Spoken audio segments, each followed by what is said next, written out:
আসসালামু আলাইকুম, সবাই কেমন আছেন? আলহামদুলিল্লাহ, আল্লাহর রহমতে আমিও ভালো আছি। আসলে দেশের বাহিরে এসে আসলে সময় করতে পারি না, সেজন্য আসলে অনলাইনে সবার সাথে সেভাবে যোগাযোগও হয় না। আর নতুন আসছি তো, যে কারণে নিজের কোনো সিমও নেওয়া হয় নাই। তা কাগজপত্র পায় আসলে পরে সিম টিম নেওয়া হইব। অনেকের সাথে যোগাযোগ করতে পারি না, যে কারণে অনেক কাছের মানুষগুলির সাথে যোগাযোগ বিচ্ছিন্ন হয়ে আছে। সমস্যা না, ইনশাল্লাহ আস্তে আস্তে ঠিক হয়ে যাব।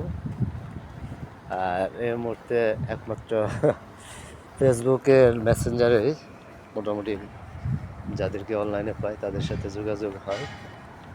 আর আসলে প্রবাসে আসলে দেখা গেছে এমন, আগে শুনতাম যে বিমানে উঠলে বলে মানুষ বেইমান হয়ে যায়। আসলে বিষয়টা এরকম না। বিমানে উঠলে আসলে সবারই কর্মব্যস্ততা আছে, কারণ কাজটা তো হলো মেন। কিন্তু আমি দেখলাম এর বিপরীত। বিমানে ওঠার পরে দেখলাম যে দেশের মানুষই আসলে অনেকটা বেইমান হয়ে গেছে। হ্যাঁ, অনেকেরই আসলে ফোন দিলে ফোন ধরে না। হ্যাঁ, নিজেদেরকে জানে কি মনে করে। যাই হোক, মনে করাটা স্বাভাবিক, এটা অস্বাভাবিক কিছু না। আরেকটা বিষয় হলো, সবাই যার যার কাজ নিয়ে ব্যস্ত থাকে। আমরা আসলে যখন বাহিরে যেতে আসছি, ব্যস্ততা তো আমাদেরও আছে। তারপরও চেষ্টা করি ব্যস্ততার ভিতরে কম বেশ সবার সাথে যোগাযোগ করার জন্য। কারণ দেশের বাইরে আসার পরে মোটামুটি দেখা গেছে দেশের মানুষের সাথে কথা বললে মনের মধ্যে আলাদা একটা আনন্দ আসে, ভালো লাগে।